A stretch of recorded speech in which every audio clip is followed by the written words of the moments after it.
జిల్లా task force అధికారులు అల్లాదుర్గం మండలంలో 54 టన్నుల రేషన్ బియ్యం పట్టుకుని సీజ్ చేశారు.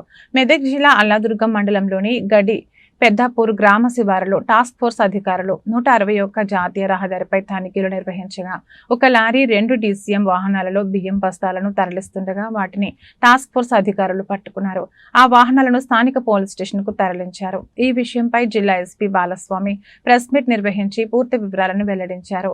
వివరాల్లోకి వెళితే గడి పెద్దాపూర్ గ్రామ శివారులో జాతీయ రహదారిపై అక్రమ రేషన్ బియ్యంను వాహనాలలో తరలిస్తున్నారని పక్కా సమాచారం మేరకు టాస్క్ ఫోర్స్ అధికారులు తనిఖీలు నిర్వహించగా ఒక లారీ 2 DCMలలో 540 క్వింటాల రేషన్ బియ్యంను తరలిస్తుండగా పట్టుకున్నట్లు తెలిపారు.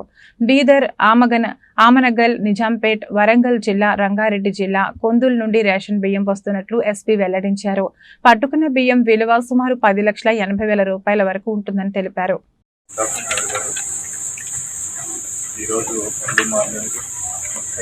సమాచారం మేరకు అల్లాదుర్గు గడిపెద్దాపూర్ గ్రామంలో ఉన్నటువంటి శ్రీ సాయి వెంకటేశ్వర రైస్ మిల్ ముందు ఒక టీంని సర్చ్ అందులో క్వింటాల్ 10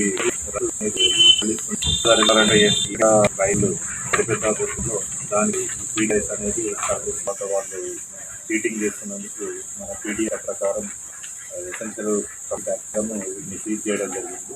దీనికి లోకల్ టీటీ తహసీల్దారు డిప్యూటీ తహసీల్దారు ప్రణీతారెడ్డి పంచనామా నిర్వహించి వాళ్ళ కేసు నమోదు చేయడం జరిగింది. ఇట్లా అక్రమంగా ఎవరైనా కానీ పీడిఎస్ రైస్ని అది కొని అమ్మడము, రీసైకిల్ మళ్ళీ గవర్నమెంట్ విక్రయించడం వంటి అసాంఘిక